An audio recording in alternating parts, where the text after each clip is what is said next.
Hi, friend. Welcome back. Okay, so today I want to talk to you about something, but I want to start with a question. So here's a question for you.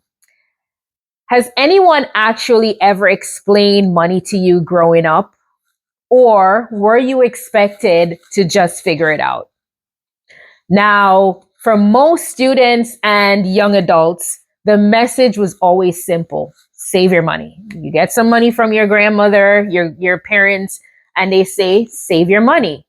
But did anyone actually explain budgeting and how saving that money fits into that, or what you're actually supposed to do first?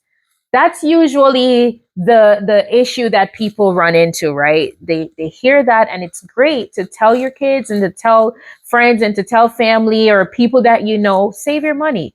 But you have to take it a step further, right? So usually people try to save, and it often feels impossible. And then they assume that they're just bad with money. And that's not necessarily the case, right? The feeling of being confused about money doesn't mean you are behind. It just usually means that you were never taught this concept clearly. So that's what financial literacy really is. And that's why it matters, especially early on. So if you have young children, if you have, young people in your life, start these conversations. Let's normalize talking about money, right? How many of you have friends and family that you've never actually shared how much you make? Because that's usually a thing that's private, even within the job. People don't talk about that. So let's start normalizing the conversation around money so that we could all get comfortable with these discussions very early, right? So here's something: budgeting and savings are usually linked together, but they're actually not the same thing. They serve really two different purposes. They're not the same thing. So, what is budgeting? Budgeting, from my standpoint, is really understanding where your money is going. So when you get paid, when you get money from grandma, right? The holidays, whatever, somebody's giving you an envelope, giving your kids an envelope with money in it. Where is it going? What are they putting that towards? And savings is what you're able to intentionally set aside after you understand this whole budgeting process. So it's trying to save without a budget usually feels like guessing. And that's why you usually hear budgeting and savings linked together, because one helps to feed and inform the other one, right? So for most adults, or for most young adults, for most students, budgeting usually comes first. And that's not necessarily because you're doing something wrong. It's just because you're still learning how your money behaves, how it's working for you, whatever money you're getting. So if you're working, you just got into the workforce, so you have entry level income, or you're working part time, or you have inconsistent income, meaning you may be working seasonally, you working during the holidays, peak seasons in retail, you work in a restaurant, sometimes there are busy seasons. Usually those are pays that are not, or income that's not very consistent. And so maybe you feel like, you're not really sure what to do. Sometimes it's the pressure to keep up what you see your peers doing. Your friends are buying certain things, or their parents are probably giving them certain things. And so those things are usually entry level income, because now you're trying to figure out where your source of your money is coming from and what you should be doing with that. So, budgeting shows patterns, and these patterns create options. And when you have options, this makes savings possible.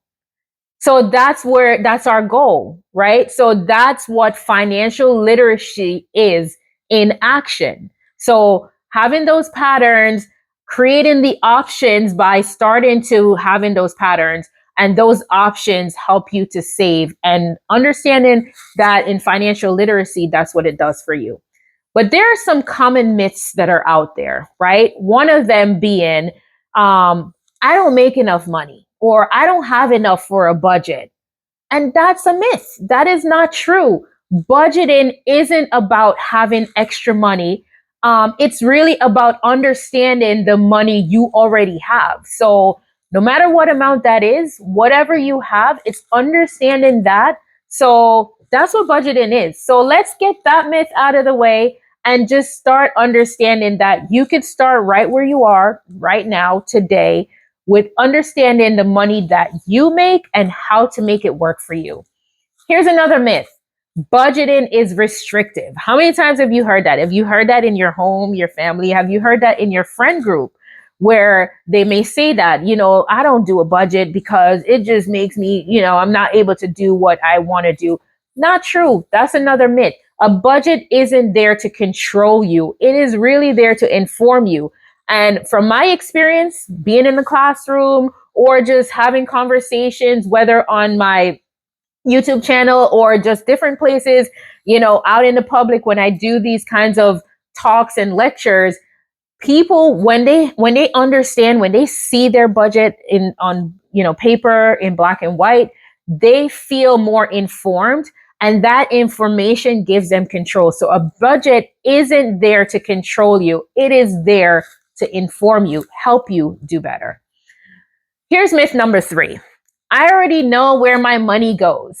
Now, this is a really interesting one because most people are often surprised once they actually see it before them where their money goes. So I'll give you an example. I had a class one year, and the subject was called Managing Your Money.